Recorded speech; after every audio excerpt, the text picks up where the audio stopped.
hear a number of different recordings, and you will have to answer questions on what you hear.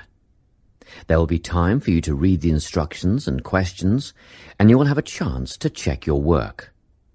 All the recordings will be played once only. The test is in 4 sections. At the end of the test, you will be given 10 minutes to transfer your answers to an answer sheet. Now turn to Section 1.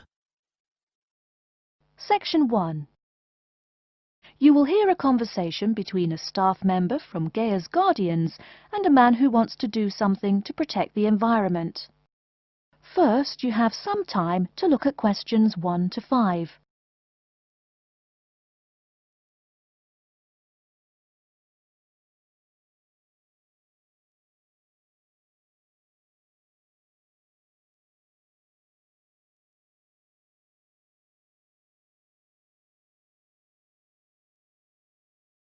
You will see that there is an example which has been done for you. On this occasion only, the conversation relating to this will be played first. Hello, how may I help you? Well, I've been seeing these yellow boxes in front of a lot of houses in my neighborhood. Just wondered what they were for.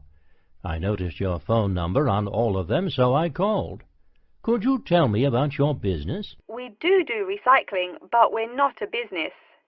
Gaia's Guardians is a non-profit group. We encourage recycling as a way of protecting the environment. The woman says that they encourage recycling as a way of protecting the environment. So, recycling has been written in the space. Now we shall begin. You should answer the questions as you listen, because you will not hear the recording a second time. Listen carefully and answer questions 1 to 5. Hello, how may I help you? Well, I've been seeing these yellow boxes in front of a lot of houses in my neighborhood. Just wondered what they were for. I noticed your phone number on all of them, so I called. Could you tell me about your business? We do recycling, but we're not a business. Gaia's Guardians is a non-profit group. We encourage recycling as a way of protecting the environment. I don't know. I mean, it is a good idea, but I really don't read the newspaper every day or anything. And we don't come collect newspapers every day. In fact, we only do pickups every other week. Oh, well, then maybe I could help. I mean, in my neighborhood there's too much rubbish lying around everywhere. I'd like to help out, I guess. That's great, sir. You're doing the right thing. Okay, I need to get your contact information. What's your name, please? Peter Wisrow. Peter, how do you spell your last name? W-I-S-R-O-W? No, actually, it's W-I-S-R-O-U-G-H. Oh, I'm sorry. I'm a terrible speller. You're a good speller. It's just that my family are terrible pronouncers. You're quite a card, Peter. Okay, now what's your address? Number 168 Bridge Road. That's here in London. How about if I have any questions? I'm sending you a copy of our booklet too. The booklet has our phone number and our email address, helpline@blackcat.com. That's HELPLINE at BLACKCAT.com. But I nearly forgot to ask, what's your postcode? BS97PU. PS97BU? No, that's B as in boy, S97P as in Peter, U. Before you hear the rest of the conversation, you have some time to look at questions 6 to 10.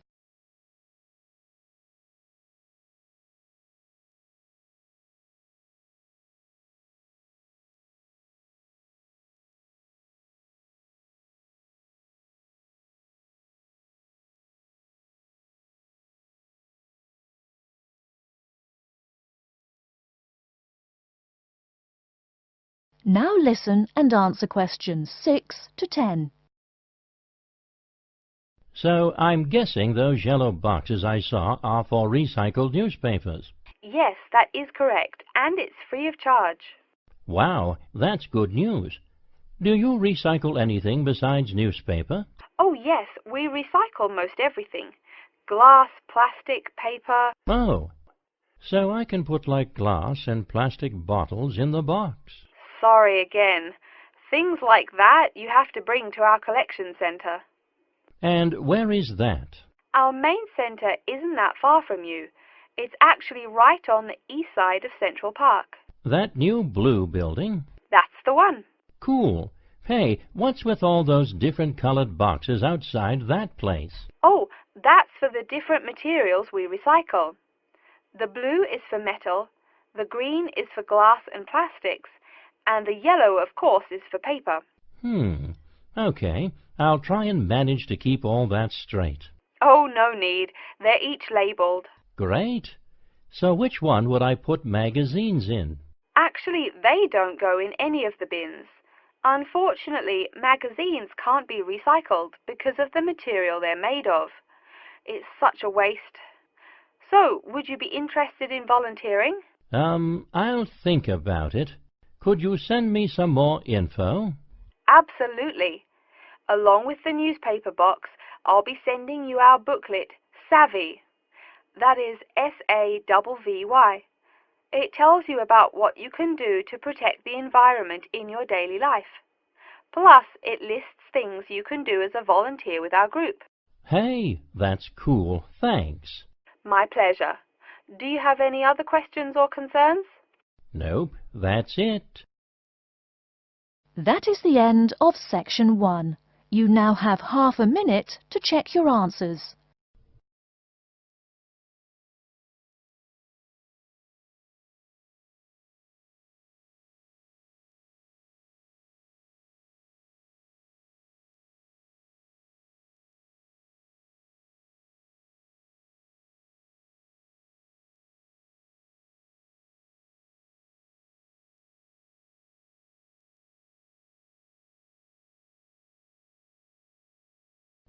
Now turn to section 2.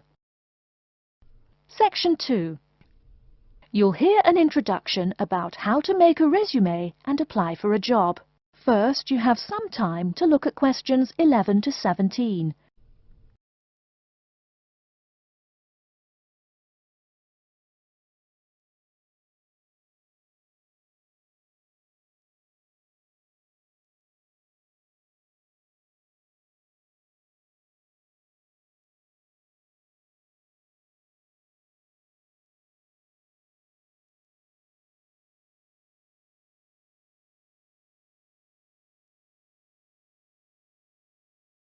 Now, listen carefully and answer questions 11 to 17.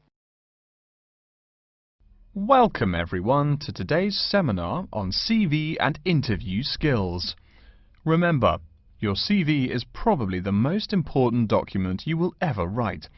It opens the door to your career, and that job interview is probably the most important meeting you will ever attend. It's like stepping through that open door. So let's roll up our sleeves and get down to work, shall we? First of all, I cannot possibly tell you everything you need to know about writing a resume in the time we have. But let me tell you that there are dozens of great websites on the internet. These will give you all the suggestions you need. If you look at the paper I gave you, you will see a list of the dozen most popular sites. I can mention a couple of important points, however. One is that your CV or resume should not be too long. A page is about right. Why? HR departments do not have the time to read long documents. Too many people are sending too many CVs. After all, the economic crisis of 2008 is still very much alive. Everyone needs a job now. No matter how short you make that resume, though, you do not want to forget to tell HR how to contact your references. References are people who will give you a recommendation for a job. That's usually an ex-boss or a professor who knows you well. Do not use relatives. I don't care how much your mum loves you. Also, when you send that CV, be sure to include a typed cover letter. A cover letter is a letter where you basically are asking for a job. It's like introducing yourself. Make it brief. The real information about you is on that CV of yours, and please make sure the letter is typed. It doesn't matter if your handwriting is beautiful or not. Companies only read typed letters. Another point about CVs is you should try to have an attractive layout. Maybe use different type fonts or colors to highlight information. Some people include a photo. You can find dozens of examples on the internet. Whatever layout you decide to use, however, avoid all spelling and grammar errors. I used to be an HR manager. If I saw a mistake, that CV went into the garbage. Something you write in a CV is a description of your skills and experiences in an interesting way. Mention training too. I mean, these are what get you hired. Do not just say, I have lots of experience, or I have many skills. Tell that boss what you did, for what company, and when. Better, tell him how well you did it. Don't just say, I sold houses. Say, I sold £2 million worth of houses in my first year. That is, say something to make the person reading excited and curious. Finally, speaking of CVs, it's sad, but some people actually forget to provide a contact number. That's pretty silly. You wrote a great CV, you have HR dying to meet you, and they don't know how. You forgot your phone number. Oh sure, if you apply online they have your email address, but you just showed them you're forgetful. Why are they going to want to talk to you after that? Before you hear the rest of the talk, you have some time to look at questions 18 to 20.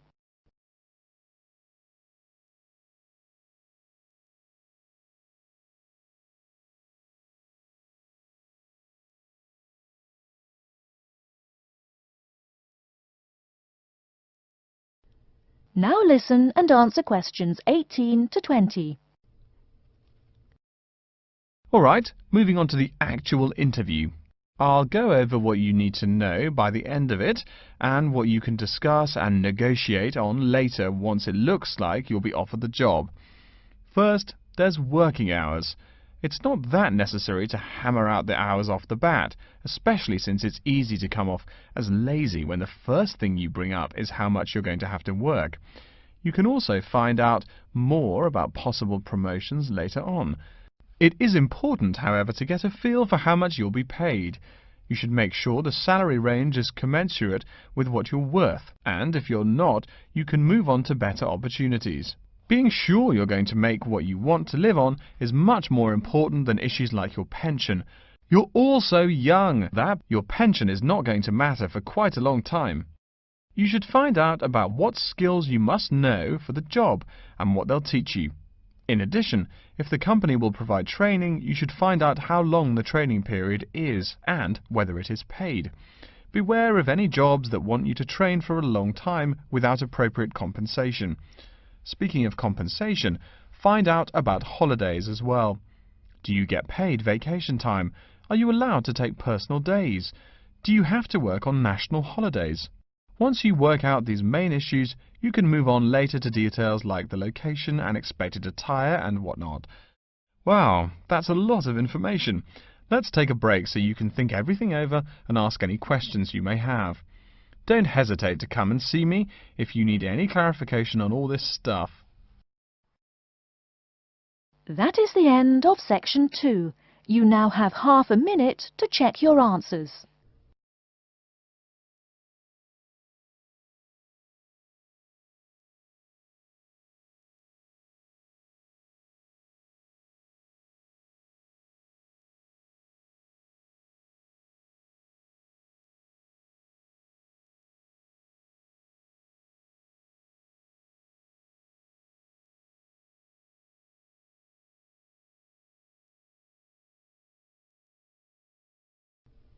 Now turn to section 3.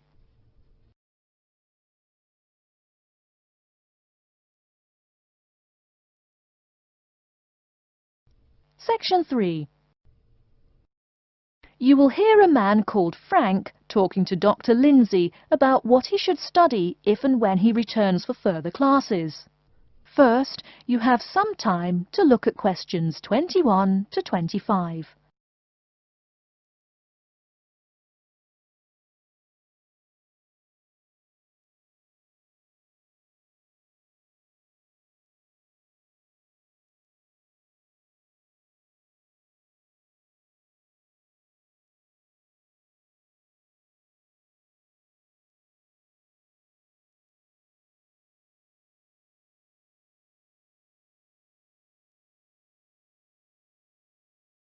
Now listen carefully and answer questions 21 to 25.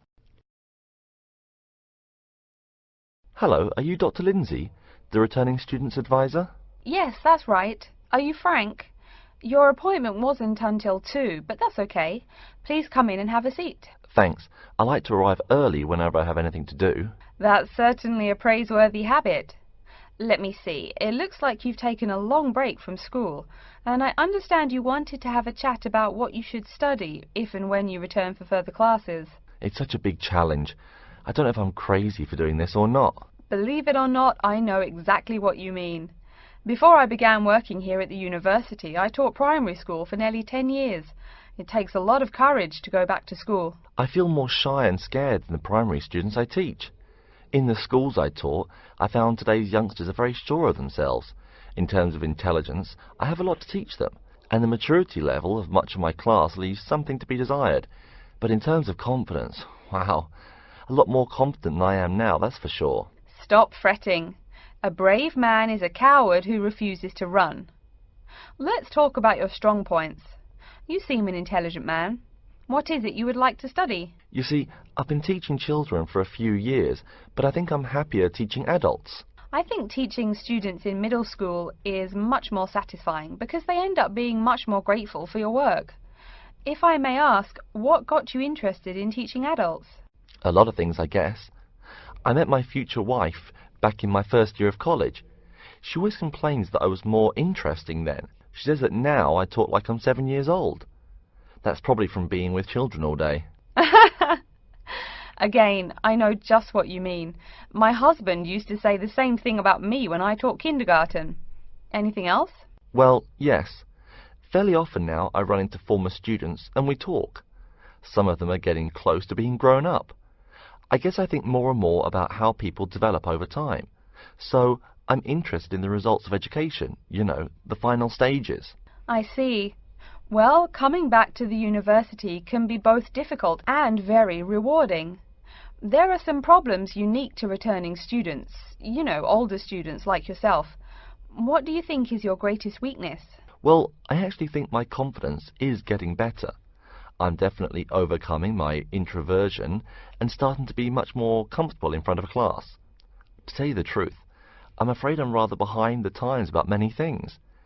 It's more difficult for me to chase after the popular things youngsters are fond of, such as iPhone, Twitter, if you name it. I think I understand. Before you hear the rest of the talk, you have some time to look at questions 26 to 30.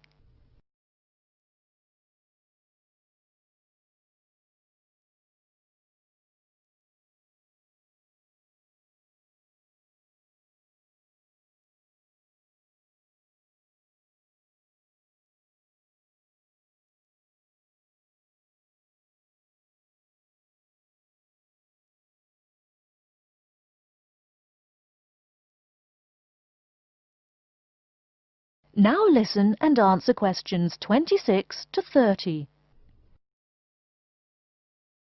How old are you? 35? People at your age still go back to school for further education. I was a bit the same way. I mean, I didn't study at university till after I had a family, a husband and one child. My point of view was a lot different from your average 18-year-old girls, I can tell you. Gee, that sounds pretty rough. A family and college? Clearly you weren't unsuccessful, though. It was, Frank, it truly was. My first term at school was extremely stressful. But, excuse me, you're not here to listen to my life story. We're talking about your plans. Is there anything unique I should know about you or your past experience or plans? I'm afraid not. There is nothing interesting about my career or plans. It's really not too impressive. Now, I forbid you to talk like that. This is your one life, and if you're not interested, why bother living it? Don't be so humble, Frank. Okay. My wife says I'm a wimp. Let's talk about your dreams a bit. You want to teach adults, you said. What would you like to teach them? Well, when I first came to college, I really liked languages and literature. A lot of people have told me that for practical reasons, it would be more rewarding to choose business management as my major. But I made up my mind to study liberal arts once I got the idea of going back to school. I must say it's refreshing to meet someone who knows there's more to an education than computers and finance. Let's have a look at the university course catalogue. Excuse me, Dr. Lindsay, before we do that, could I maybe ask you some questions about changes in university life? I think I need to discuss that so I know what to expect. Of course, I'm here to help you. The biggest thing to get used to is the change in technology. Professors present things on huge screens, many of which are interactive computerized whiteboards. You can write on them still and use them like a touchscreen. They're really handy. No more sloppy scribbled notes on the projector. Let's see, I doubt you'll be living in student housing, so I won't go into all the improvements there. Another major change that you'll enjoy is the plethora of resources available for students. As a student, you have 24-hour access to the gym and library privileges that include the use of school computers to scan, copy and print, and of course the media library, which contains movies from all genres and most of the movies listed on AFI's top 100 movies of all time. The dining facilities are also not what they used to be. They offer choices for all diets, and you can expect a hot meal any time of day. Wow, things really have changed. I'll be sure to utilize all those great facilities in my time here. Thanks for all your help, Dr. Lindsay. I think that's all the questions I have for now. That is the end of section 3. You now have half a minute to check your answers.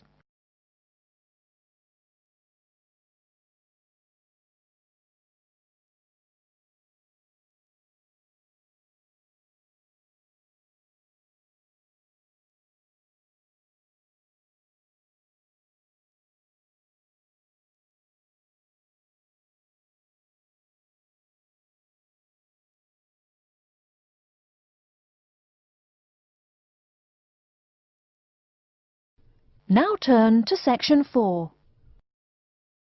Section 4. You will hear an introduction about the curriculum and facilities of Wasamata University. First, you have some time to look at questions 31 to 40.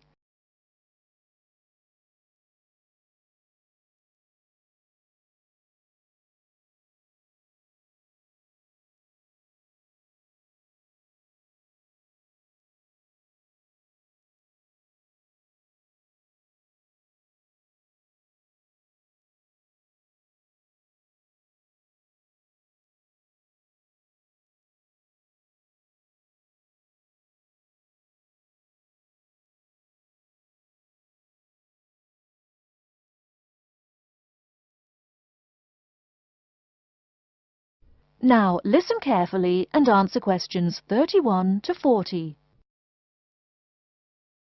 Okay, and welcome back. During the short break we just took, several of you approached me with questions. So before going on with the orientation talk, I'd like to address those queries.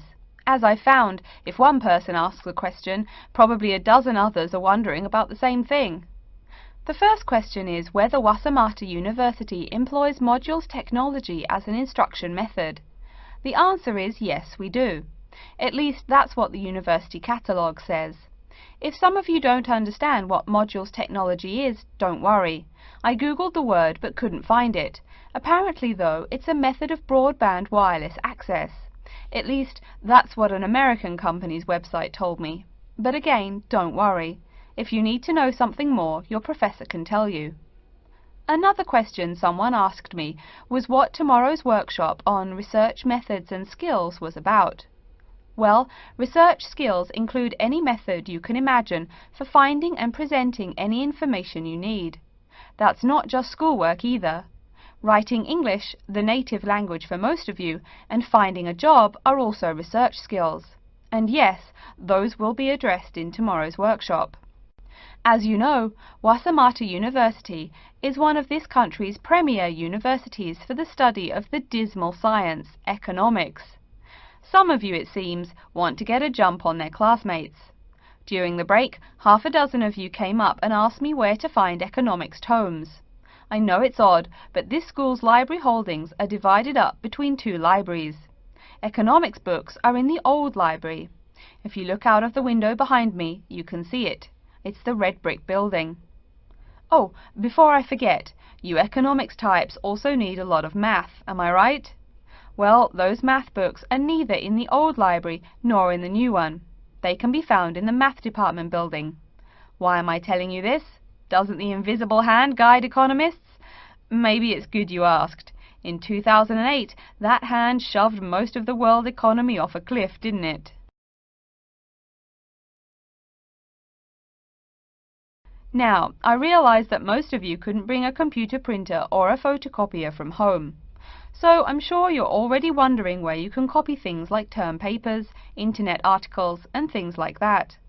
I have some good news and some bad news. The good news is that there are a number of places you can make copies. These include both libraries and the Student Union building. Now the bad news. I'm sorry to say, most classroom buildings and academic departments do not have copiers students can use. So most of the large buildings you see around campus do not have copiers for students. The copiers there are reserved for professors and office staff. Oh yes, I nearly forgot to tell you. If you need to have printing done, all the copiers available to students are laser printers. Plus, for your convenience, you can pay using prepaid cards. You can get those in the Student Union building. That just covers the questions put to me. If you have more, please see me during the next break at 2:15. Right now, though, I'd like to start to give you a rundown on the various facilities here on campus. That way you won't get lost so easily in the weeks to come. I've been told that this year's incoming class features a large number of married students and parents. So you must be wondering where to put the baby while you're in class. Okay, right now we're in the Student Union building, right? Remember the big doors in front where you all came in? If you go out of the building, you can see the nursery is just on the other side of this building. It's only about 20 meters away. Convenient, eh? Next, we're all from different places around the country. Some of you are from other countries. That means we're pretty likely to get sick during the first months of school as we expose each other to many new viruses. So where's the doctor? Of course, you need to find the Medical Services Centre, which is on the right as you leave the building. Remember, that's the second building on the right. And if you look out of that window, you can see a lot of antenna and satellite dishes on the roof. So that's what we call the Media Centre. Yeah, I know, I think it's confusing too. The Media Centre is next to the Medical Centre. The chairwoman of the journalism school on the first floor doesn't like it when people who wander in there mistake her for a nurse. Chances are you'll have at least one math class while you're here. That red building there, just outside to the left, is the math department building. I know, it looks about as old as the subject of math, but I assure you that the inside is equipped with state-of-the-art classroom equipment, including interactive chalkboards and surround sound in every room. Oh, can you see the back building there? Yes, behind the Media Centre. Quite new, isn't it? That's the new library, just decorated. They're back to back, you might say. If you look just to the left of it at the lower, older-looking building, you'll find the old library. It's nice and quiet, perfect for those marathon study sessions during exam week. Since the weather is so nice, why don't we stop looking at our maps, but go for a walk around the campus? That is the end of section 4. You now have half a minute to check your answers.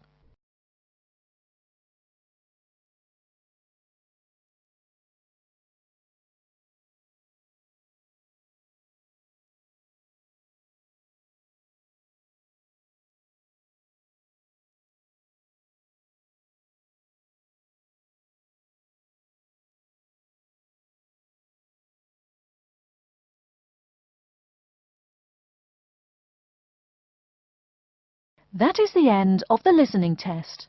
In the IELTS test, you will now have 10 minutes to transfer your answers to an answer sheet.